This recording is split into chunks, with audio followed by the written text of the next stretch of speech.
Welcome to The Lift with Sheila Robinson-Kiss. Come on in. There's always a special place set aside for you here where you can relax, kick up your heels, pour yourself a nice, refreshing drink, and prepare to be lifted and soar.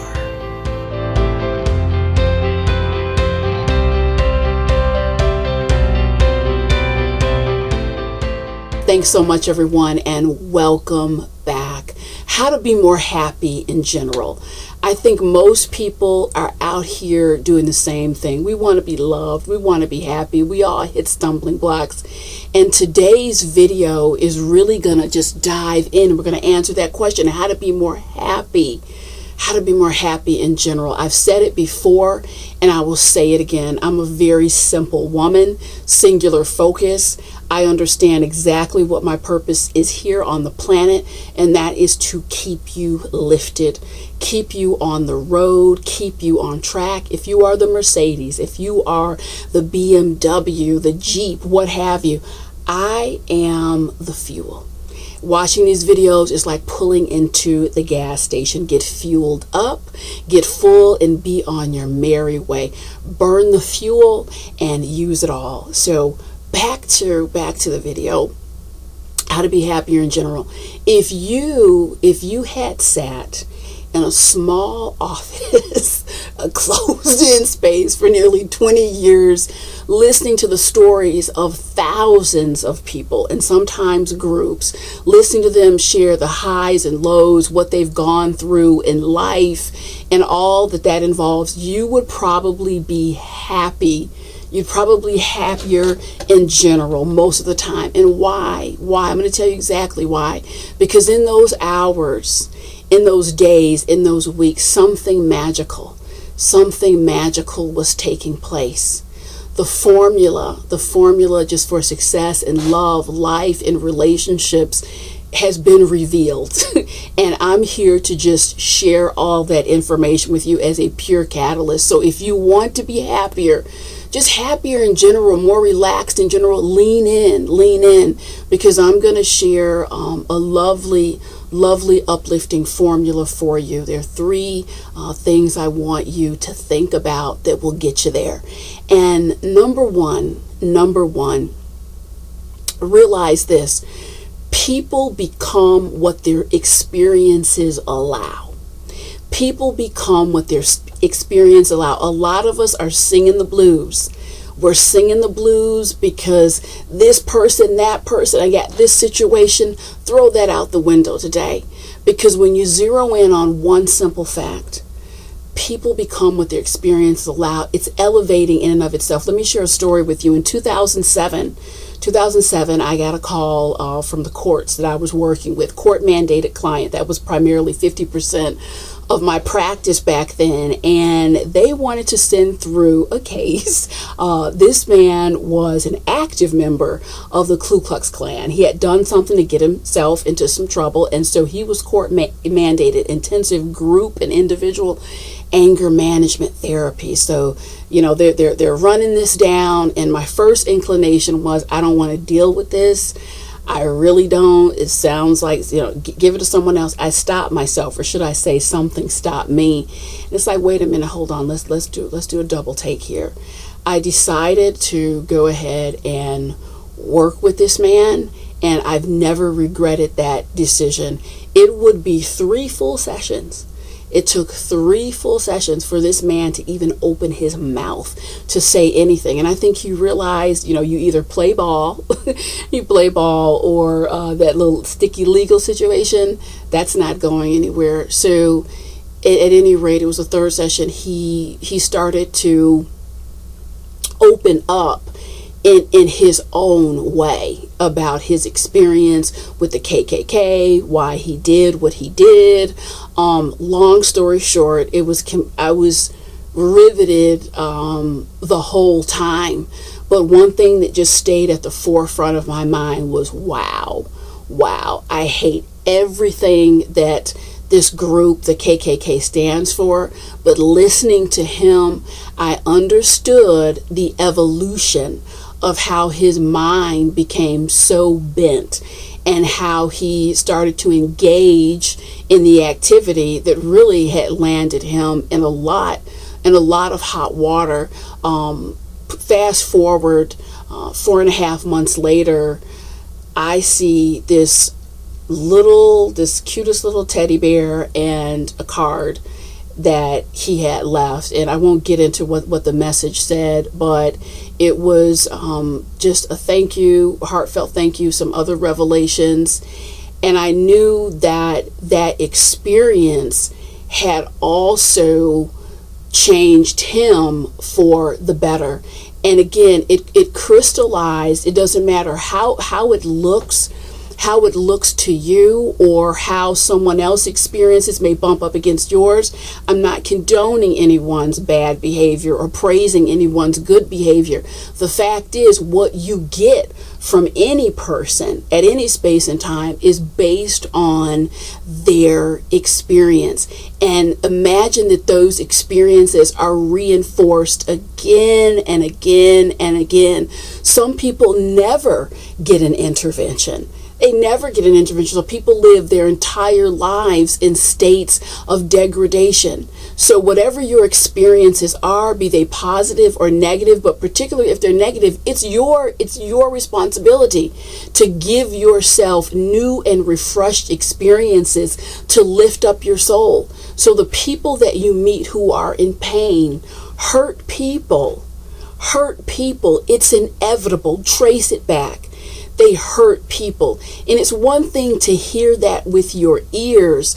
It's another thing to know that with your soul. Because when you know that with your soul, when one of these hurt people, when you cross paths with them, you don't have to get irate. You don't have to come out of your comfort zone. You can reach in and extend that energy of compassion. That energy of compassion, because were it not for the hurt, were it not for the experience that evidently is unhealed, you wouldn't see the behavior. So again, understanding that people become what their experience, take the weight out of it. Take that heavy weight out of some of these exchanges. I see people on the road rage, perfect strangers they're blowing up at. That is a product of their programming and their experience. Know it deeply and elevate your life. Number two, what may perplex you, know that it is divinely ordered. It is divinely ordered by the Lord. I cannot stress this enough. I caution folks against the heavy hand of judgment. Yes, we need to make it through this world. We have to get through it. But stepping back objectively every once in a while and reminding yourself, you know what perplexes me is divinely ordered by the Lord. Let me share a story with you. In over 20 years, I have some humdingers. I had a woman who came in to see me. She had 3 sisters. She was in her early 40s. And her chief complaint, she was ruminating. One of her sisters had been married 3 times. Each marriage produced a kid. She said she's been married to good men, Sheila. 3, not once, not twice, but 3 times. She's married to these wonderful men. She has 3 wonderful children. She is well-to-do. She's prancing around in life, having a great time. And the Lord has not even seen fit to bless me with a husband. I enjoy my job. I'm traveling, but it's just not the life I thought I'd have. So she was just upset and ruminating for a long time. And I worked with her. I heard her out, and she went on her merry way. But here's the kicker. 5 years later, this sister that she was full of complaints about, she showed up at my door. She showed up at my door one day, and I was able to make the association because they have a very distinctive maiden name. And here this woman is before me that I had heard so much about, and it was not good stuff either. And she starts to open up, and she says, you know what, Sheila, I'm here because I'm about to go into my 4th marriage. And at this stage in life, I cannot smile, I cannot breathe, I can't eat, I can't feel anything unless a man is sitting next to me. I need that for my life, for my sustenance, for everything. And it's been that way since I can remember. And so I'm taking this all in, and I'm going back mentally to her sister. Wow. You're looking at her life. You're looking at your sister's life, and the whole time thinking, wow, she has these great marriages, these great kids, one by one. She's running through men. And what that really was the Lord trying to make her as comfortable as possible. The woman said, I can't breathe. I have no access to my emotions or feelings unless he's sitting next to me. So these men would look like just, entourage coming through. That was life support. That was God sending a very broken woman life support. So what may look just crazy to us or perplex us is divinely ordered. By the way, the one who had the original complaint, she went on to get married after she retired from a very fruitful career of traveling and seeing the world. So a lot of times we get impatient. I don't know what this looks like on the surface, but I'm here to remind you, it's under control.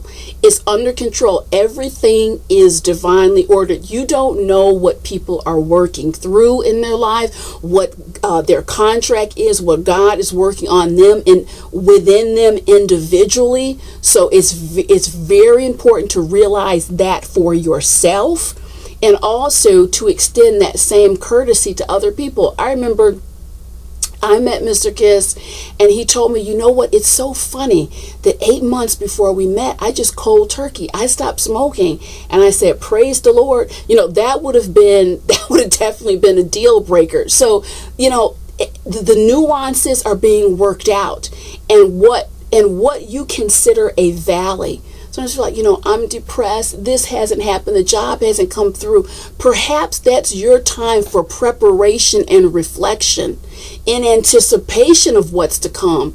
But we get so depressed and we whittle away time. And that time looks one way to you, but it's really disguised as a gift. As a gift. Find something to get happy about in those times. If all you have to get happy about is ordering cheese pizza on Friday, focus on that until you find 2 or 3 more things to get happy about. I know a woman who was ruminating, complaining. I want the relationship. I want the job. I want this. She got both of them within a week of each other and was so freaked out. It was like someone had thrown her a hot potato and she dropped it, quit the job, ran away from the guy because she wasn't ready. She wasn't prepared. So what may look one way to you is really divinely ordered. If you can go into that mind frame, boy, it helps a lot of stuff make sense. It puts a lot of the puzzle pieces together. And lastly, if you can't let go for yourself, let go for the sake of being happy. Let go for the sake of being happy. The ability to release and forgive lays such a beautiful foundation for a happy life, for a light life, for a lifted life. I have to share with you, we can learn lessons from the most unexpected people, places, things, even pets. When I was 8 years old, I was very viciously attacked by a very sick German Shepherd, to the point I had to go to the hospital. I had to get rabies shots. It was such a trauma. It was such a trauma for a young child. And for many years, I stayed away from dogs, kept away from them. And you know what?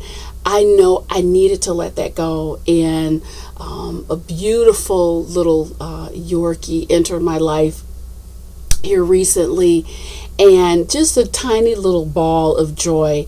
And when he was about, I'm gonna say 1.8 pounds, I was outside. He's so little you can barely see him, and I was sweeping the patio, and he came behind me, and I heard the the handle of the broom just hit his little head. I literally heard it. He flipped backwards, and all you could see is this dog he was so still for like a millisecond, and my heart was just pounding, like, oh my God, I've killed my dog. What have I done?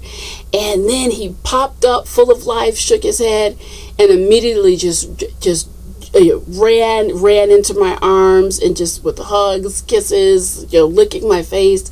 And it was a cute moment, but in that moment, it was such a profound lesson. The true art of letting go. A little puppy has that figured out, and so many people don't. I know you're saying, well, Sheila, I'm not a puppy. My life is a little more complicated. It's more complicated because you make it more complicated. Puppy or not, the lesson still remains. The ability to just release it and let it go really is the sum total of a happy life. All the work you put into erecting these walls, these borders, these boundaries with people. I say, yes, you have to be careful. You have to take an enlightened walk. But there's a difference between taking an enlightened walk and being aware than just walling yourself off, because you can't let go, you can't release. And if you can't do it for yourself, again, I ask you, just do it simply for the sake of being happy. I want all of my subscribers lifted, happy, living your best life. We're here for such a short time. It's fleeting. I hope this video has made a difference for you, and thank you so much. I'll see you next time.